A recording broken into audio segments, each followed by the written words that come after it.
مفتی بیت اللہ کو گرفتار کیا ہے.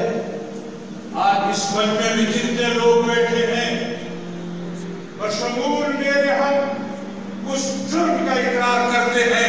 اگر جرت ہے تو آؤ ہمیں گرفتار کر دیں.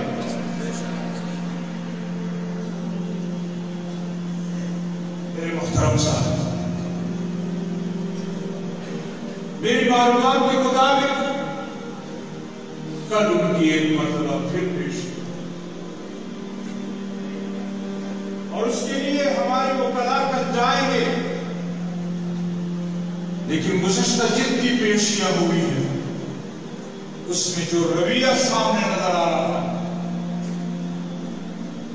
میرے محترم صاحب، وہ رویہ عدالتوں کا انتہائی نامناسب، اسٹیبلشمنٹ کا رویہ انتہائی نامناسب ہے.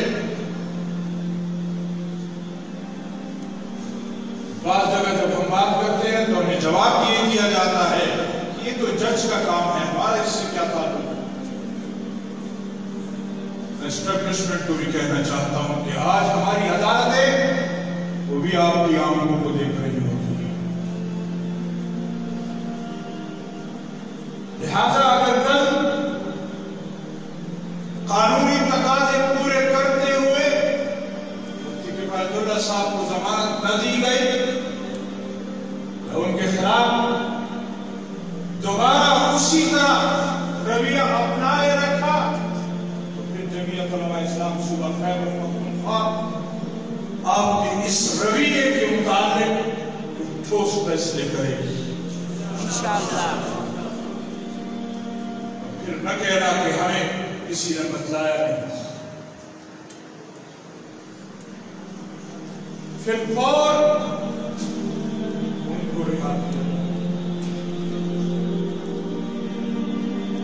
میرے محترم ساتھی،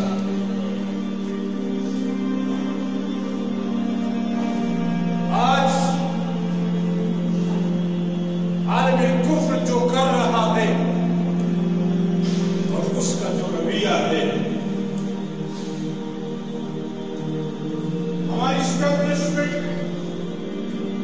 بین الاقوامی قوتوں کے سامنے جس طرح پیچھی جا رہی ہے اور بین الاقوامی ایجنڈے کی تکمیل کے لیے ہماری اسٹیبلشمنٹ جو اقدامات کر رہی ہے، اس میں آپ ہمیں ان گرفتاریوں سے نہیں ڈرا سکتے. ہم تو بین الاقوامی قوتوں کے ایجنڈے میں اپنی جماعت کو اور اپنی جمہوریت اور سیاست کو رکاوٹ سمجھتے ہیں، اور اس کے لیے اگر ہمیں اپنے خون کا نذرانہ بھی پیش کرنا پڑا اس سے بھی دریغ نہیں کریں انشاءاللہ. قادیانیوں کے مسئلے پر مجھے یاد سن اکتوبر سن 1980 میں کراچی میں جب حضرت مفتی صاحب رحمہ اللہ نے جلسے عام سے خطاب کیا، اس میں فرمایا تھا